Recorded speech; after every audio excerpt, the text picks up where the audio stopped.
Good morning, good afternoon, good evening, wherever you are in the world.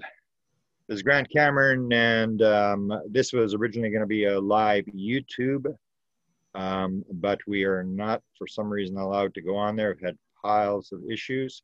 My assistant, Desta Barnaby, has taken time from patrolling the beaches in Florida to come and join me, and we will refund everybody's money for this. Hopefully this works. I've had a lot of computer problems since last night, and I'm on a second computer. The reason I wanted to do this presentation was to sort of give a heads up on two panels that I'm doing this weekend with Nicole Sackage, Saturday and Sunday at 2 Eastern. And I'm gonna have to figure out what I'm gonna do with my computer for tomorrow, whether we can get this to work. But we've got 10 people on each panel, and we have a lineup of people, and I've actually taken myself off the first panel, and we've done some of the major stories. We've taken the people off the panel, and we've done full interviews. So what I'm going to do today is I'm going to go through my 1976 triangle sighting, and I'm going to talk a little bit about videos and audios related to UFOs that seem to be leaked from whoever in the government or the cabal or whoever is running the UFO show. So let's start. I got sort of dragged into this. I heard all these rumors on the internet. They're going to drop the bomb. I mean, there's disclosures coming. Here we go. And I'd heard that Bob McGuire had a story on triangles that may have something to do with this. So I got my partner, Nicole Sackage, and she arranged an interview with Bob. And Bob came and told us what he had heard related to triangle sightings.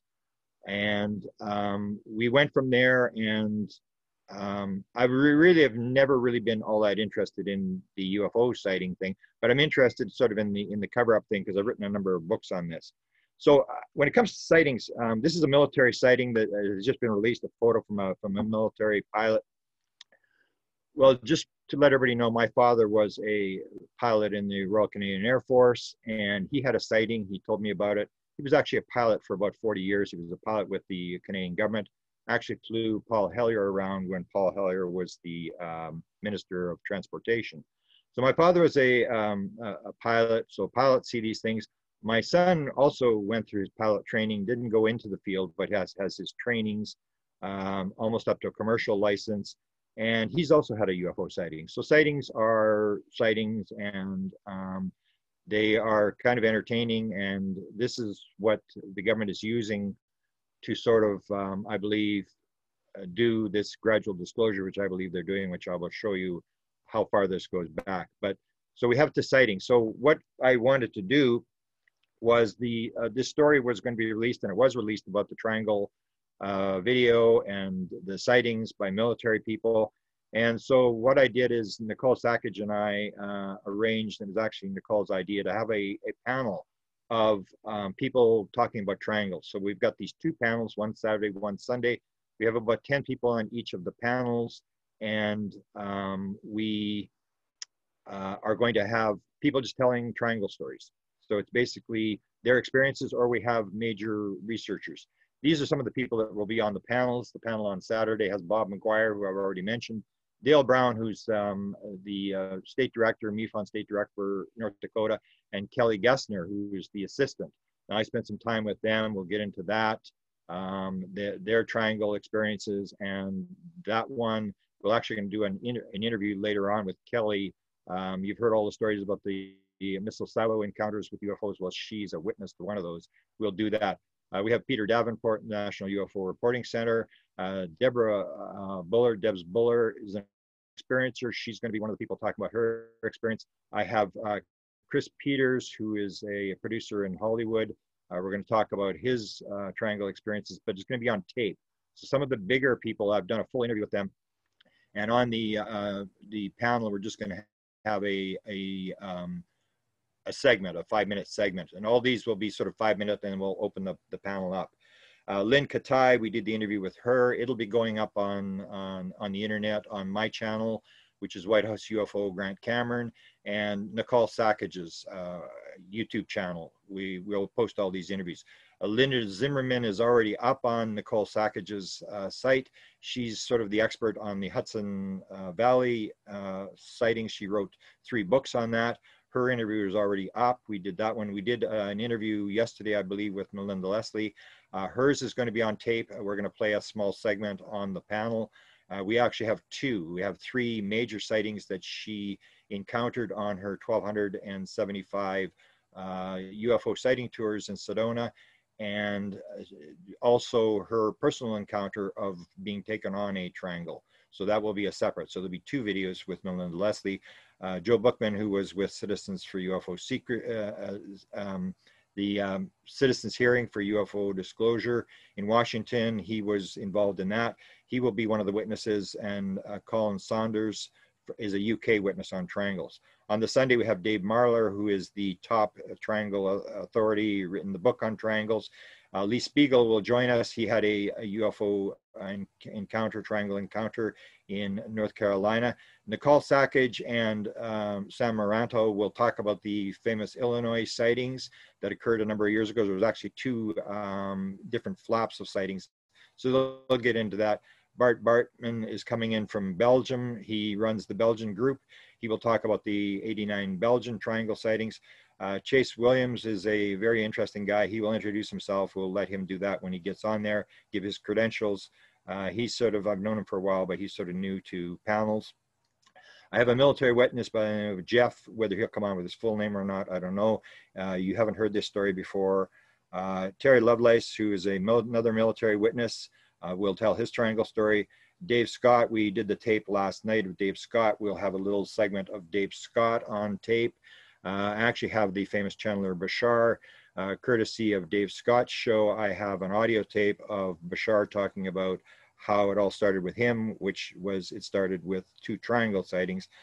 Joe Burks, who was the main guy in California for Stephen Greer, and when the whole CE5 thing started up, has an encounter. We're going to have him on there. And Preston Dennett, who's written a number of books, is also a witness himself to a triangle sighting. He will be on the second panel. So these panels will go 90 minutes, no longer than 2 hours. Everybody will have 5 minutes. They'll tell their little story, and then we'll open up, and you can watch all these various witnesses, which basically says there's a lot of people who've seen triangles. Lynn Katai, we have her, I mentioned that. Linda Zimmerman, Dave Marler, Lee Spiegel, even Stephen Greenstreet. I don't think I had him on the big thing, but Stephen Greenstreet had from the New York Post, did a UFO series for them, actually had a triangle sighting. He'll be joining the panel on Saturday to talk about his sighting. And Peter Davenport, I've already mentioned. This is Kelly Gessner. This is this won't be on the panel, but this is her pointing out the missile silo. We were actually there. I took a bunch of photographs. This actually has still this has been taken off the sign at Area 51, use of deadly force authorized. It's still on the sign at the Minuteman 3 missile silo where she had her encounter, and that'll be in a separate interview, but she's going to talk about her triangle sighting tomorrow. A lot of people, experiencers, if you've dealt with experiencers, you know they all have, a lot of them, triangle is the main thing. They find these triangles on their body. These people are a dime a dozen. Even the Yvonne Smith had one case, a whole bunch of people at the Coronado Hotel in California, and the one guy had one carved into his penis, which he discovered when he was in the shower. So a lot of experiencers will report triangles on their body. There's even, this is a video that's on the internet. It has 2 billion views, and you can even see the triangle thing is there. And if you look at the video, Wake Me Up, I think is the name of the video. You'll see it. It seems to indicate experiencers. So you have these triangles. Kelly Goulding is a famous singer. She sang a song called Lights, and she sold, last I heard, 11 million albums. And if you listen to the song Lights, it seems pretty clear it's about alien abduction, and she's fascinated with triangles. The first 2 tattoos she actually had was a triangle which she put on her wrist. So the triangle thing is a big thing in the UFO community. And so we have a lot of experiencers. And the last, here's Chris Peters, who will be on the panel. Here he is with his father, who is John Peters, who did the movie Batman, Color Purple, Rain Man, A Star is Born, The Return of Superman, and his stepmother, Barbara Streisand. So Chris will be, we have a full interview with him, and we have a 5-minute segment on the panel where Chris is talking about his triangle experiences. I want to tell mine because I pulled myself off the panel, so it'll give more time for other people to talk. This is my sighting. It occurred in 1975. This is the Charlie Red Star, which was the main object. In 1975, it was flying around. And in 1976, what happened was these, what we call them ground lights, started to appear on the ground. We took a lot of photographs, hundreds of photographs, and at that time it was the old school. It was 35mm tripods, trying to set up tripods in the dark. It was very, very hard to do this. I didn't have a technical background. This is an infrared photograph taken in pitch darkness. The object in the very middle of the screen is what we call Little Charlie. These things are on the roads. We would flash lights at them and they would flare up. If you take a close look at this, you'll see on the right-hand side a dimmer object. They would sit in twos on the road. And what would happen is that the object would be there. You'd be able to see it with the binoculars, but you wouldn't be able to see it with your eyes. Then you'd flash the flashlight. And this comes down to the triangle story. You'll hear this in the triangle story. You'd flash the flashlight at it, and the thing would start to flare up. Now, what we learned after investigating these things for many, many months and trying to surround them and trying to get on them. And the first one I had, well, I'll mention that in a minute, but I got very close the first night. So I know these things are for real because I was within feet of this thing.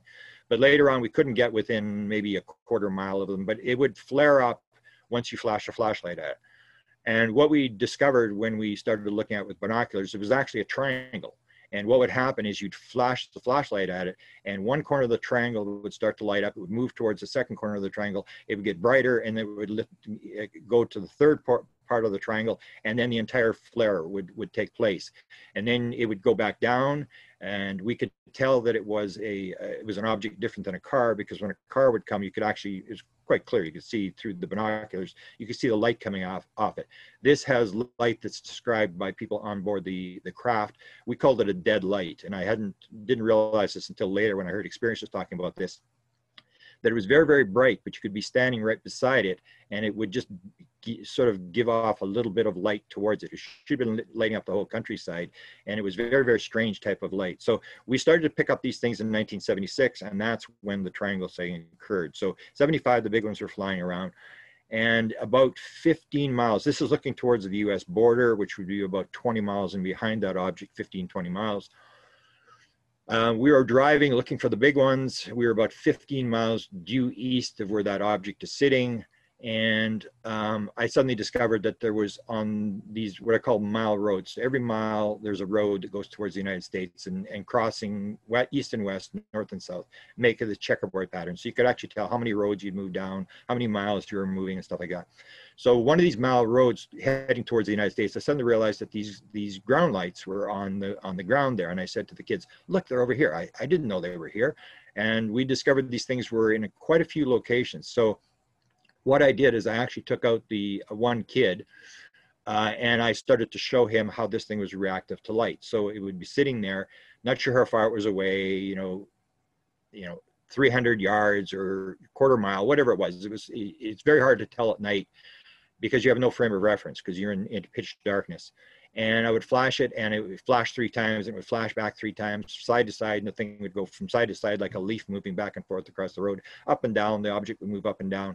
And so I took the first kid. I had 4 kids, 1, 2, 3, 4 kids in the car with me, and they were younger kids that lived on the street where I lived, and they would always want to come to check the UFO stuff because they knew that I was going out there. And so I took the one out, and I showed him this, and he was all excited. And he, I think, actually went to Norway and became an aeronautical engineer. He's actually the only person I ever talked to about what occurred here. I put him back in the car. I said, bring your brother out here. I took his brother out. I started to show the brother this same sort of thing where I'm flashing a light at it, and this thing is flashing back. And it's at that point where this thing started doing this whistling beeping noise. Psst, psst, psst, and I'm going, whoa, like I go like, wow, I've got this thing upset. I've never heard a noise coming from these things, and I figured this thing's too small. There's no way this thing is, there's anybody in this thing. And I thought, oh, I've got it upset. Now the big one's going to come. And I actually looked up as this happened. I looked up on the southern border, like towards the United States. And here was this huge arc welding light on the border. And instant fear, which you'll hear people describe in the UFO experience, like no fear you've ever experienced in your life. Totally overcome with fear. I said to the second boy that I had taken out of the car, I said, let's get back in the car. I went in the car, and we were facing east. So this is looking south. We were facing east on this road about 15 miles due east of this object. And we're sitting on there, and I didn't know what to do. I was totally petrified. The kids thought it was very exciting. So when the big object came over the small objects, they said that a blue beam of light had come down onto the objects on the ground.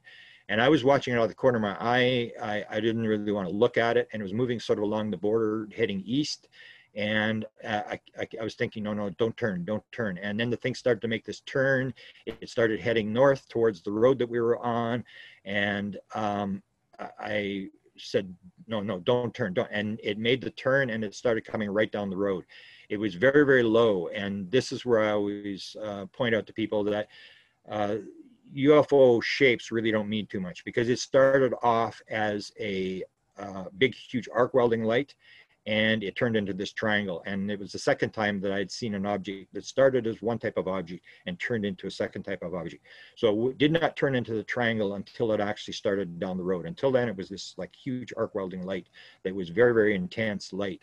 So as it was coming down the road, it was very low to the ground. It was flying with the flat end towards us. You'll hear this description. And what it had was two red lights on each corner and on the backside. So the point was facing away from us. It was, and it had a green light. So it was two red lights, and then the point facing away was a green light. And it was down. It appeared very low, and it came right in, and it came right above the car. And the kids were just absolutely going crazy. They were yelling and bouncing around, and I really didn't know what to do. As this thing was coming in, I was just petrified. I said to the kids, give me my binoculars. So then I took the binoculars as this object was coming in towards us, and I held it against the inside of the glass of the windshield to hold my hands still, because my hands were shaking so bad. And I looked up at this thing, and what I can tell you is this thing was either very, very big, or it was very, very low, because in the field of vision, it was the entire field of vision of the binoculars. It was everything. That's all I could see. And I don't remember seeing anything between the lights. To me, it appeared like there were these huge lights, like 5 or 10 feet across on the corners of this thing, just these massive lights. The only kid I ever interviewed was the first kid that I took out of the car. And he, as I said, he'd become an aeronautical engineer and was back in Canada. And I talked to him, and I said, he saw me, and then he said, remember that object we saw? And I said,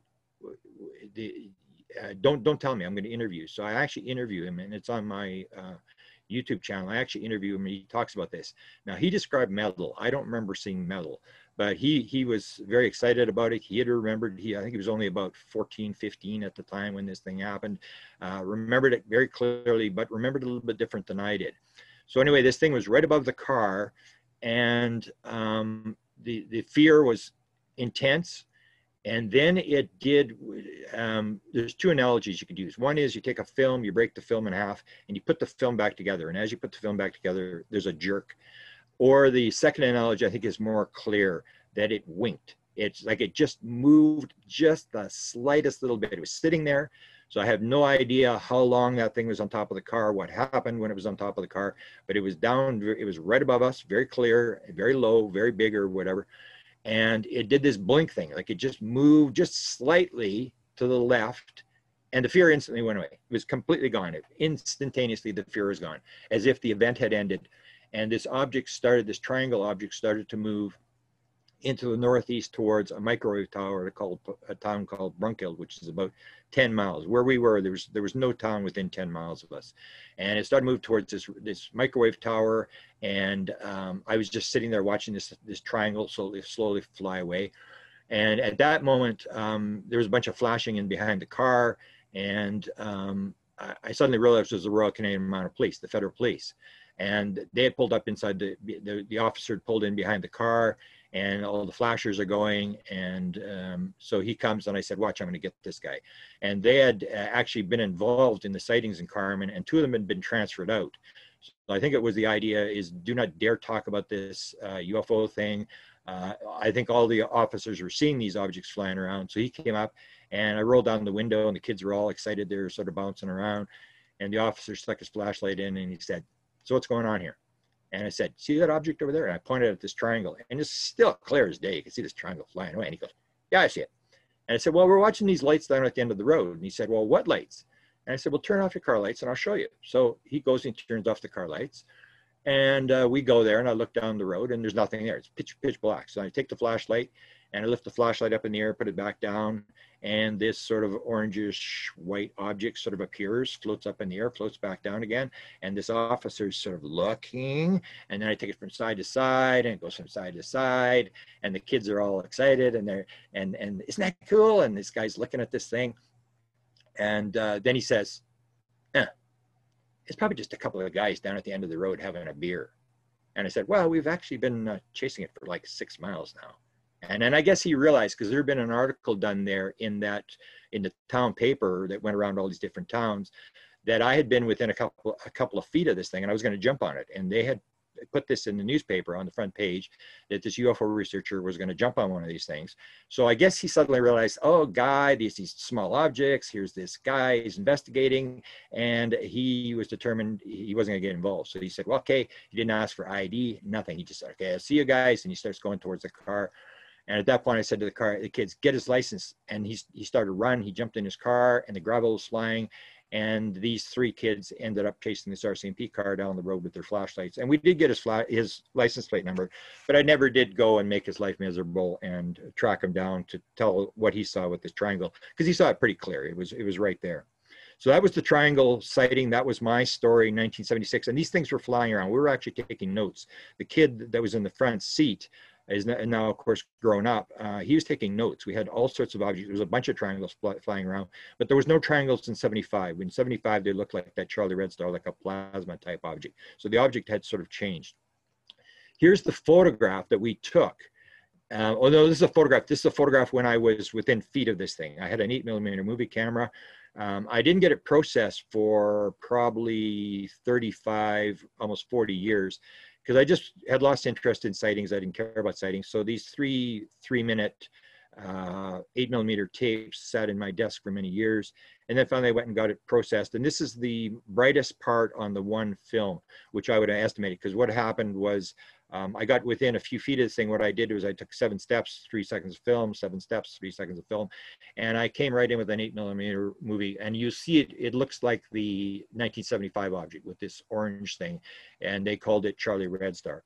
And then the triangle. So this triangle thing we got, and we always called it the triangle. So now triangles is a big thing, but we called this the triangle thing, where we had picked it up.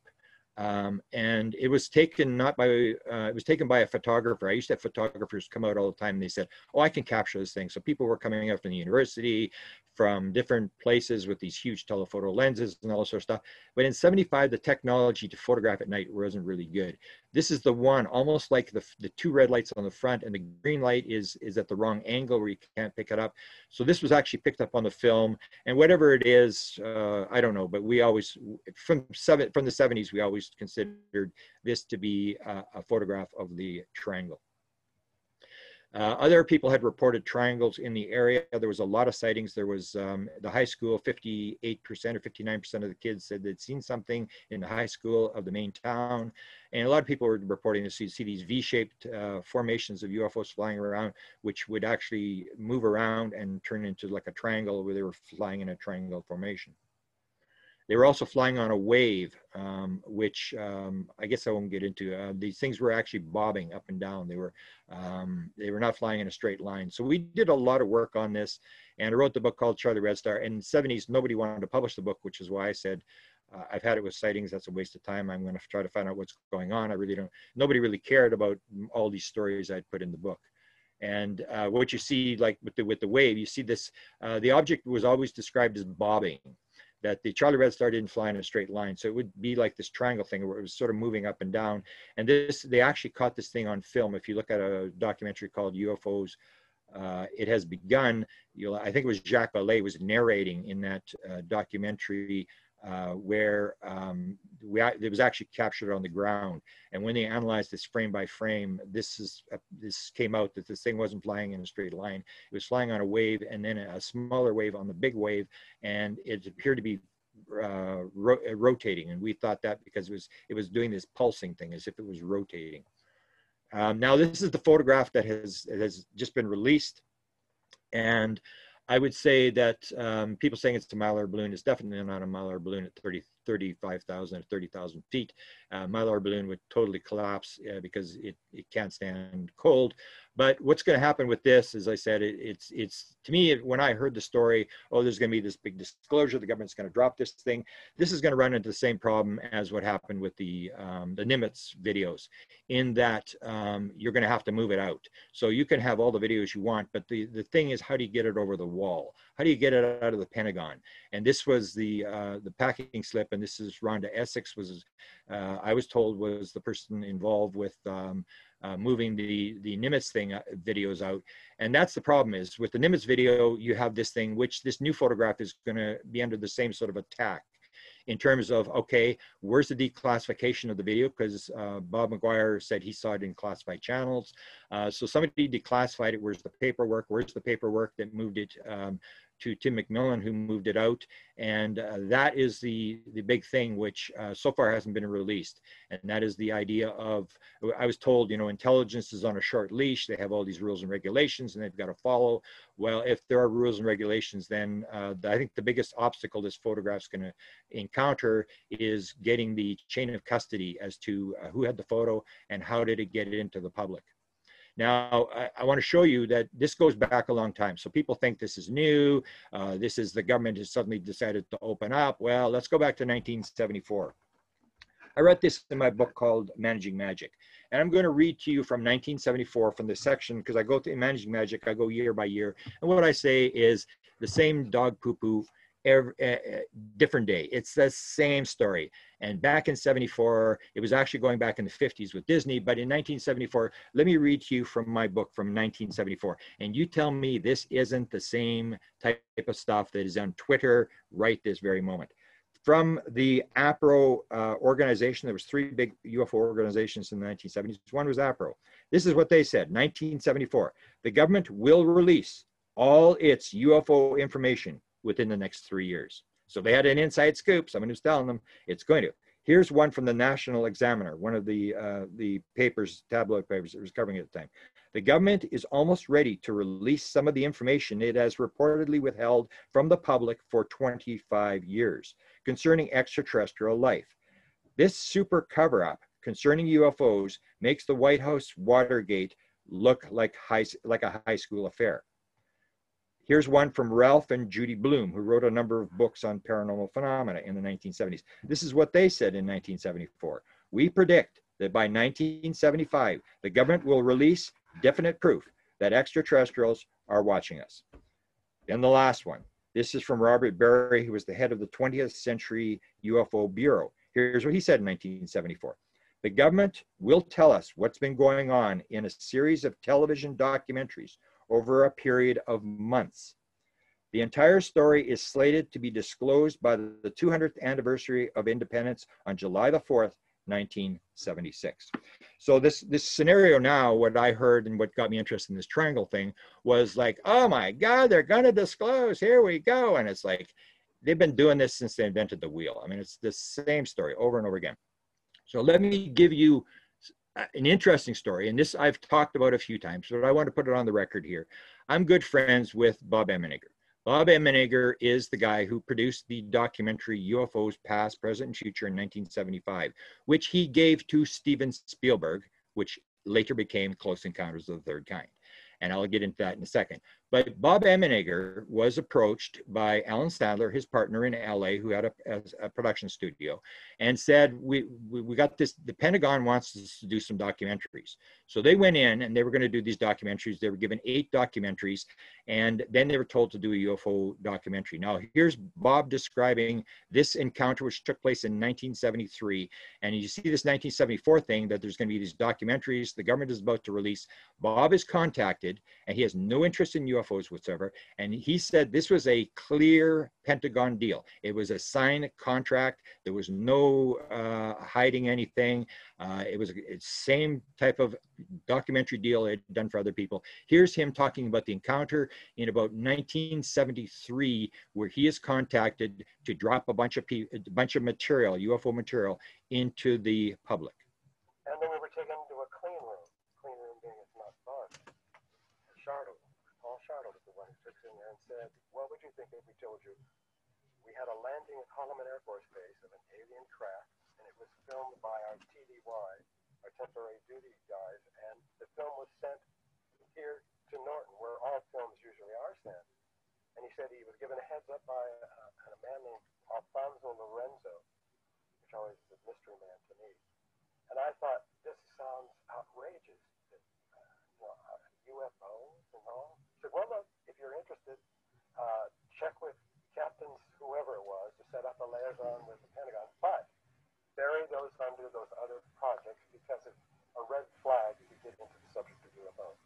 But that began the search. And from then on, all the Project Blue Book officers out of the past began to line up and help us with our project. We put as many into the show as we could.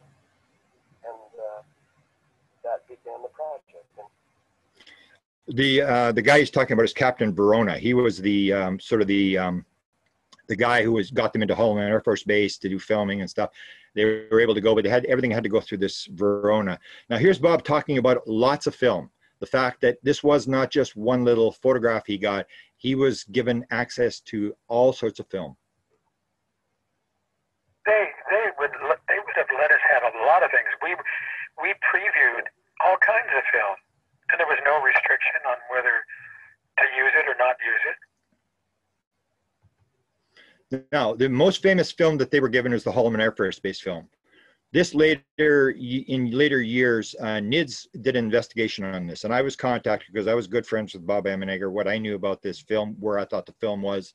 There had been an FOIA done by Senator Chris Dodd, and it was notified to him that it was in a Navy sink in the Pentagon. Now, I don't really know what a Navy sink is, but the film was there, and NIDS was trying to get a hold of the film, and they were dealing with a guy by the name of Paul Shartle, who I'll show in a minute. He was the security manager that actually made this proposal to Emenegger and Sandler about doing these 8 documentaries and then doing this UFO one and hiding it under the other documentaries. The main film that they got and they had in their possession was the Hollowman Air Force Base film, which is Close Encounters of the Third Kind. It's the same story, it's just a different location, and they changed the location, they changed the time of date. There's 3 objects that come, one lands, there's an interaction, there's an exchange of people and stuff like that. And Bob said it happened in May of 1971. He read the documents, he went to Hollowman, he talked to all the people that were involved. And what happened was, at the very end, they pulled the documentary, they pulled the film. They said, Colonel Coleman, who was at Public Affairs in the Pentagon, who was in charge of this whole thing, said, oh, the time isn't right, it's Watergate time, it's not right, we need to bring the film back, we can't let you use it. So they moved the film back to the Pentagon. And yet, when the documentary ran in 1975, there was 8 seconds of that film in the documentary. So I went back to Bob Emenegger and said, Bob, there's 8 seconds of film in the documentary. And then he said, well, yeah. And I said, well, you told me they took the film back to the Pentagon. And he said, well, they did. And he told me the whole story about this couple that took the film back, whatever. I said, Bob, there's 8 seconds of film in the documentary.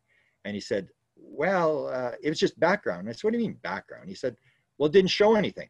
So I'm going to show you the 8 seconds, and this is actual from government film that was given to Bob Emenegger. And here's, I gave it to a podcaster out of Tucson, whose name is escaping me right at the moment. But he actually, I gave him the questions. He actually asked Bob, and Bob actually basically confirms on the record, yes, this is legitimate government film. This is Paul Shartle. He was the security manager. He was actually being brought in by Nimitz to talk. He was actually on TV and talked about what he saw on the film. He's the guy that was handing out the films for this project, which appeared to be greenlighted by Richard Nixon. Going back, Bob, to that footage, because I'm amazed once again that you're telling us here that what was it, 7 seconds approximately of footage of the craft landing, and you could see the mountains in the background? Yes. Yeah, anybody who's from that area would recognize it. Okay, so it was about 7 seconds, right? Yeah, it seems so. So you are confirming that that footage actually came from the military? Well, it certainly was their place, their film, their everything. And the guy that did that was Mel Fabregas, and he did an excellent interview with Bob. And you can go to his channel. He has the entire 2-hour interview with Bob, which goes through a lot of stories. I probably should have done a book on Bob because he's had an incredible encounter with the government and was given a lot of material and a lot of access. So here's the 8 seconds of film. There's going to be some talking in the background that was just put in by Bob and Alan Sandler. For the documentary. There is no sound on this. They just do a recreation, and here's the 8 seconds from the actual documentary. I'll play it 4 times. This is Hollowman Air Force Base Control Tower. Identify yourself. What's your tail number? You're encroaching on military airspace. This is Hollowman Air Force Base Control Tower. Identify yourself. What's your tail number? You're encroaching on military airspace. This is Hollowman Air Force Base Control Tower. Identify yourself. What's your tail number? You're encroaching on military airspace. This is Hollowman Air Force Base Control Tower. Identify yourself. What's your tail number? You're encroaching on military airspace. Now, a lot of people will say, you know, it's like going to be the Twitter thing where, you know, everybody, you know, within 30 seconds can do 180 characters and tell you anything without ever reading anything or being able to read. So people will put that down. It's a bug, it's whatever. But we have pretty authoritative evidence that it actually came out of a film. And we're going to talk about a second film that they had.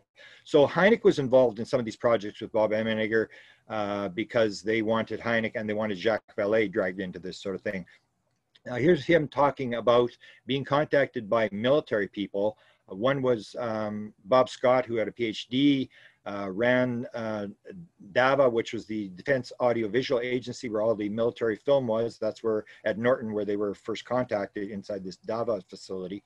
And the other was Glenn E. Miller, who was Ronald Reagan's first agent in Hollywood, who is a general. And these guys were really into the UFO thing, and they took over. And they actually contacted Bob back. So he did the 1975 documentary.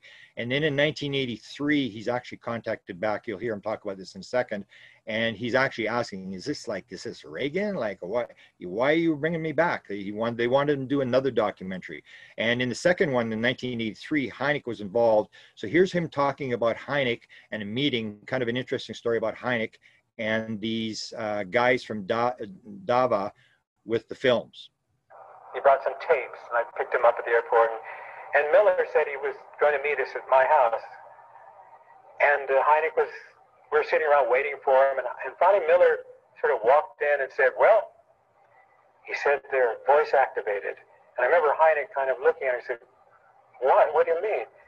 He says, the UFO crafts, they're voice activated. He had told me that he had witnessed the interior of one and just kind of blurted this out to poor old Dr. Hynek, who my wife said Hynek's face dropped with all of a sudden a realization that maybe he had never really been allowed to know too much about what was going on inside. Confirmed with, I'd say about a month ago, I had a conversation with Coleman and Friend, and they confirmed, they said that Hynek was never given a top secret or given real clearance. They didn't want to spend the money, which would have cost the government about $100,000. So in a way, he never would know. We never saw his dream of really understanding the whole phenomenon. And I think he was a wonderful guy, by the way. Now, here's an incident in 1983 where people say, and this is this thing about how does the film get out? This is 1983. This is Paul Shartle, who he doesn't name here, but it's actually Paul Shartle was involved. And Miller goes into the vault, and he's demanding that all the UFO film be given to Hynek. During the Reagan administration, I got a call from a Bob Scott. I had met him before he was head of USIA back in earlier. He was a Pentagon agency head for DABA and was out at Norton again. His assistant was a General Glenn E. Miller, retired general who was vice commander. And I got calls, and they would come out, and they came to our house several times saying that we like what you did back then, and we'd like to do something new. And what I was trying to figure out was this, I kept asking, is this the administration's idea, or is it your idea, or what? And that was never very clear to me what it was. But I can't imagine that a Pentagon agency guy just comes out to your house and sits around and raps, and I would meet them at Sizzlers, you know, and we'd go over stuff. The one thing that they mentioned, which I thought was, again, one of these far-out comments, they said, what would you do if we could provide you with something that showed, that had the ability to go back in time and capture the Sermon on the Mount? How would you present that to the public? And at first I took it very seriously, saying, well, you'd have to set up and demonstrate that this technology was possible and so forth. And I never could quite figure out what application that would have, but we talked about things like that. I also remember, I'll tell you what finally happened to both of them in a minute. General Miller, invited Hynek out to the Norton Air Force Base to see anything he wanted to see on UFOs. So he trooped out there with his little, there was 3 of them, they all worked for that. Down in Arizona, they have a foundation or whatever it is. And Miller was demanding of someone that I won't mention that he get the film. He said, I want you to give this Hynek the film. I want to show him. And the reply was, I'm sorry, sir, you'll have to give me a written directive to do that. And he said, God damn it, I'll have your ass. You show him that. He said, I'm sorry, I can't do that. Interesting part of this story, when I was re-listening to this, when they talk about this recreation showing Jesus on the Sermon on the Mount, what he's referring to is the story that the aliens had a crystal and that they had allowed the government to have it, to hold it. And in this crystal, you could go back and look at all the events of history. And the story we had heard was that they could show the crucifixion of Jesus Christ. Now, if you look at it, there's a documentary, which was another one that I believe that the government dropped some stuff in, was UFO Cover Up Live. And in that documentary, Richard Doty plays the Falcon. He pretends to be the Falcon, backlit Falcon, and he says in that, if you go to the 1988 UFO Cover Up Live documentary, you will see he said that was the most amazing thing he ever saw in his whole time of UFOs, was this idea of the crystal. So the crystal idea was around, and it's also described by people in near-death experiences, by people who claim to have been in the spirit world. This idea of the crystal is something that Bob himself was also being promoted, that they wanted this story of the crystal out in the 1980s. Now here's the top secret film. I had gone over this thing with Bob about the 8 seconds, and then he was talking about the fact they had all this film, and that's when I sort of questioned him. I said, well, you know, you have all this film, did you give it all back? And he said, well, no. And there's the top secret film. And so when people were talking about this UFO photograph, I said, UFO photograph, forget it. There is in private hands at this very moment a top secret US government film. It's in private hands. And so here's the story of the top secret film. Now I can tell you about something else we didn't include, and Alan told me why. We had a Vandenberg missile shot. Maybe I told you about it. No, you did 3 cameras. All 3 cameras from different vantage points shot this missile launch. And following right behind them were 2, they look like, how do you describe it, like little moons. following, like they were playfully following the missile on all three cameras, because it was at the head of it, it said top secret. Hector Kittinelli's name was on it. I said, I wonder why didn't we use it, Alan? He told me they said, well, they would prefer if we didn't use it. So, you know, it's somewhere, he still has a copy of it, I suppose.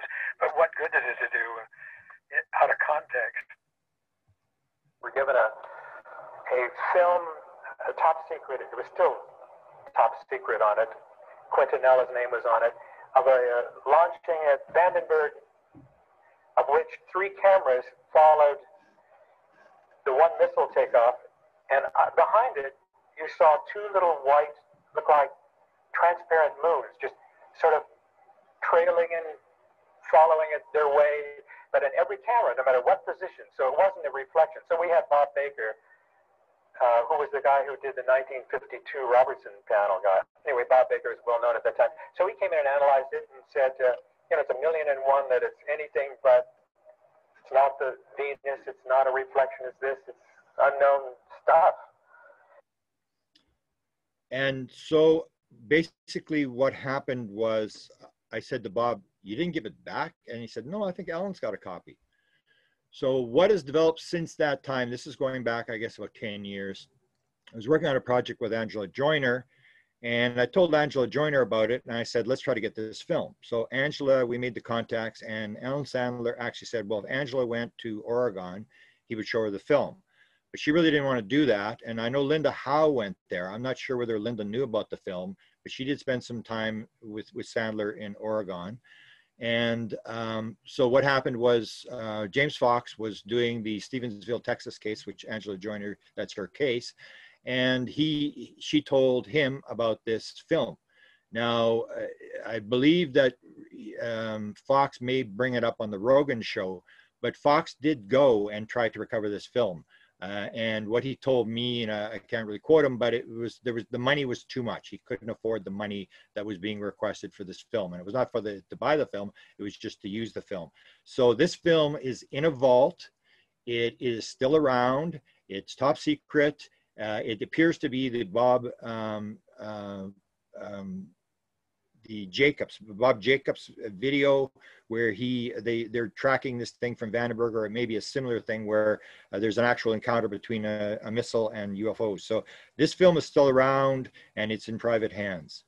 Now the Nixon Connection, I actually have found a part of an interview, and I've got so much junk that I found it last week, where Bob actually confirms. The story goes that Linda Howe and Fawcett, researcher, went in the 1980s to Bob when he lived in LA when they were still doing these productions. And he had showed a letter from Richard Nixon, which said, thank you for your discretion on the project we worked on, and signed by Richard Nixon. So this was the indication that Richard Nixon had actually green-lighted this documentary. Now, Bob is very sensitive about talking about this, but in this one documentary, he actually seems to confirm, yes, this letter actually does exist. And he basically just says, well, it really doesn't spell out what he was talking about. So because he didn't use the word UFO, but we'll see what happens with that. Bob's been asked this question many times. And the idea is, because he worked on the Nixon re-election campaign. He had graduated at UCLA just a year after Bob Hollowman, who was the chief of staff for Nixon. And he also knew Nixon's communication guy, who, while the documentary stuff was going on, was phoning him every day. He'd been in the Air Force with him. So you had these different contacts. Plus, Bob said that when they did all the shoots, there was a guy by the name of Dick Betsky, who was a CIA agent who was on the set the entire time as they were going through this production. So you can see this idea that the government's going to disclose, they're putting stuff out. This has been going on forever, and very clear cases of this. Now, I basically think this is very important. People have sort of skipped over this, so I'll go over this again. Barack Obama has made numerous statements over the years, and he has never denied the UFO story. He was on the Late Show, and he stated that he was never refused information that he asked for. Now, this is a thing about this idea that people say the president's out of the loop, that they can tell the president to take a hike. You don't have a need to know about this. You got to remember that the president is head of all security. He is in charge of all the security clearances. That's where they came from. Roosevelt started to make the security clearances. So the president actually is the person that's going through the executive office of the president, all the security stuff. That's run by the president. So he said, I was never refused information. And so, of course, they actually asked him, well, what about the UFO stuff? And he said, well, there were times when it came slower than I wanted. So the information was there, but it took him a long time to get it. There were times when prying the information out of the bowels of an agency can be challenging. And if you look at the interview that John Podesta did with Fox, I'm pretty sure he uses almost the same language about the bowels of the Pentagon, that trying to get this material out of this big agency. So basically, this basically goes back to the idea that the president does have a need to know, that the president, they may be trying to hide the stuff, but if the president knows how to get down there, because he's immediately asked, after he brings up this thing about the fact that he was never refused information or anything, he's asked about UFOs. And he basically says, I certainly asked about it. So here we have not just a UFO photograph, but we have an ex-president who said, I actually asked about this and I can't tell you. That indicates that whatever we have in terms of people think there's going to be disclosure, the president of the United States, at least Barack Obama, claimed he knew, and he's not talking about it, which would indicate that the people who control the secret believe it is legitimately classified and not sufficient need to know because you're curious or we think we should know this, that he said it. And if you think that's just a Democratic issue, you can go back to George W. Bush, who was asked by Kimmel the same question. And he basically indicated, yes, he had looked into it, and I ain't saying nothing. And he said, you're not going to tell me anything? Not telling you nothing.